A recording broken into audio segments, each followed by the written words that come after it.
सीतापुर गांव में रहती थी एक चुड़ैल, लेकिन इस बात से गांव के लोग अनजान थे।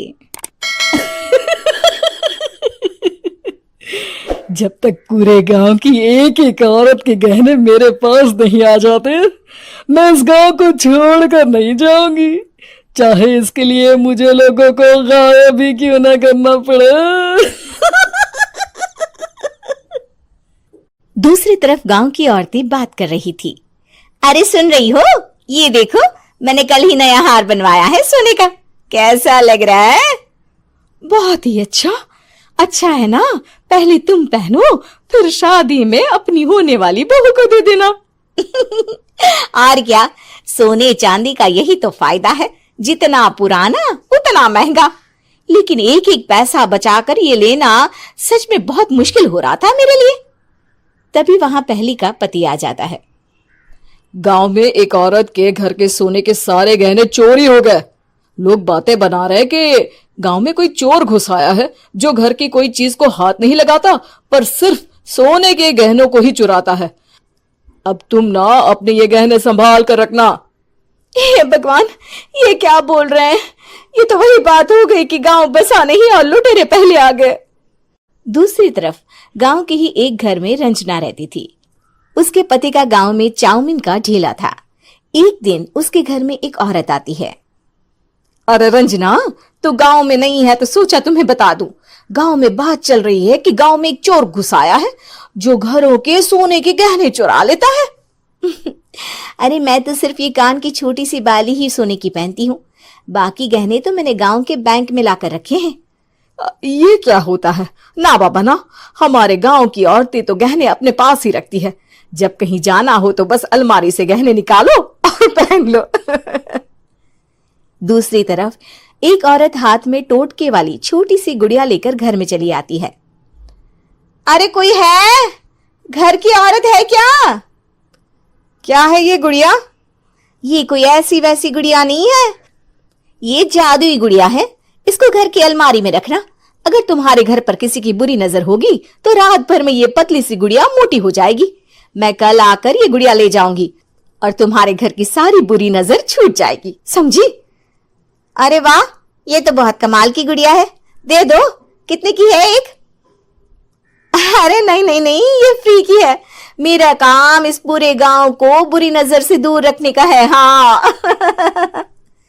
भली औरत उसके हाथ से वो गुड़िया लेकर अलमारी में रख देती है।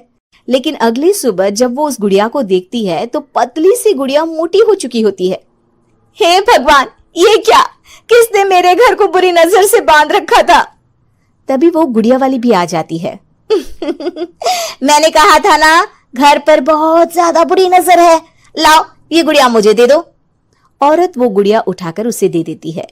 गुड़िया हाथ में आते ही वो औरत उसे लेकर सीधे गांव के बाहर की खाली हवेली में चली जाती है और साधारण औरत से चुड़ैल बन जाती है। अरे पगली, गांव वाली इस गुड़िया के पेट में तेरे घर के सारे गहने हैं। इतना बोलकर वो गुड़िया को फाड़ देती है और सारे गहने निकाल लेती है। वहीं दूसरी तरफ, हे भगवान, मेरे घर के सारे गहने चोरी हो गए। उस औरत के घर के आसपास लोगों का जमावड़ा हो जाता है और लोग बातें करने लगते हैं। लो जी, ये भी घर गया। पता नहीं कौन चोर है जो इतनी होशियारी से गहने चुरा लेता है। कुछ समझ में नहीं आ रहा कि कौन है। लोग तो घर से कहीं जाते भी नहीं है, न ताला लगे न घर खाली हो, फिर भी रातों रात गहने चोरी हो जाते हैं। अरे हम तो कहते हैं लोगों को बारी बारी चौकीदारी करनी चाहिए, चोर को तो पूरे गांव वाले मिलकर पकड़ ही लेंगे। लोग बारी बारी घरों की चौकीदारी भी करते हैं, लेकिन चोरी होने का सिलसिला रुकता ही नहीं। फिर एक दिन रंजना के पड़ोस से भी रोने की आवाज आती है। अरे आज ही घर की बुरी नजर उतरी और आज ही सारे गहने भी चोरी हो गए। कैसी बुरी नजर? क्या हुआ था? तभी वहां उस औरत का पति भी आ जाता है जिसके घर में गहनों की चोरी हुई थी।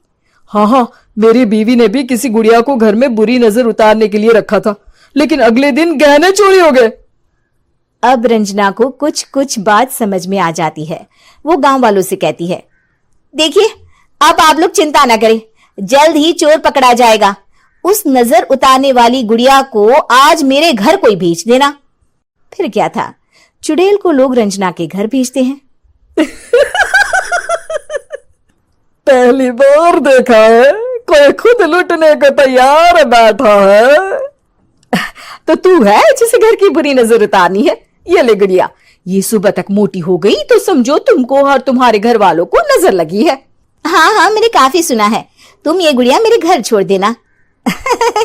अरे क्यों नहीं, कल सुबह आऊंगी जब गुड़िया तुम्हारे घर की सारी बुरी नजर लेकर मोटी हो जाएगी, ठीक है? अब क्या था, रात को रंजना ने पूरी नजर गुड़िया पर रखी। वो अपने पति और गांव के कुछ लोगों को घर की खिड़की से घर के अंदर नजर रखने को कह देती है, और फिर जो नजारा सब देखते हैं वो हैरान करने वाला होता है। गुड़िया धीरे से अलमारी खोलकर बाहर आती है। अलमारी के सारे गहने लेकर घर में जहां जहां गहने होते हैं वो लेकर अपने मुंह से खा जाती है।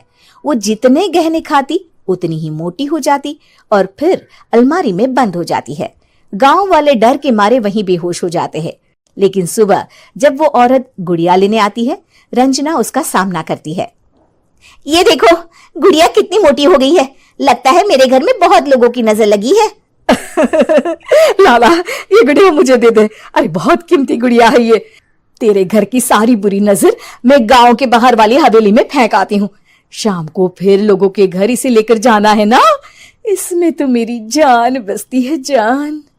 रंजना गुड़िया को चुड़ैल की तरफ बढ़ा देती है, लेकिन फिर वापस ले लेती है और गुड़िया के हाथ मोड़ देती है। जैसे ही गुड़िया के हाथ मोड़ती है, चुड़ैल का हाथ भी मुड़ जाता है। अच्छा, तो ये वो गुड़िया है जिसमें तुम्हारी जान बसती है। अब सुन चुड़ैल, तेरी सारी हकीकत सबके सामने आ गई है। या तो गांव वालों के गहने लौटा दे, नहीं तो मैं इस गुड़िया की गर्दन मोड़ दूंगी। चुड़ैल डर जाती है। अरे नहीं नहीं, मेरी गुड़िया दे दो, मैं सबके गहने वापस कर दूंगी। ठीक है, अब भी जा और सबके सारे गहने वापस कर। चल निकल यहां से। चुड़ैल सबके गहने लौटा कर रंजना के पास आती है।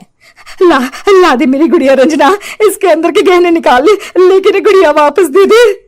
लेकिन रंजना जानती थी कि जैसे ही गुड़िया चुड़ैल को देगी उसकी शक्ति वापस आ जाएगी। चुड़ैल, तू तो चुड़ैल ही रहेगी, ये मैं जानती हूँ। अरे नहीं नहीं नहीं, मैं गांव छोड़कर चली जाऊंगी, किसी को परेशान नहीं करूंगी, वादा करती हूँ मैं। लेकिन रंजना उसकी एक बात नहीं सुनती और गुड़िया का सर उसके शरीर से अलग कर देती है। चुड़ैल सर अलग होती ही गायब हो जाती है। गांव वाले रंजना के साहस और बुद्धि की खूब प्रशंसा करते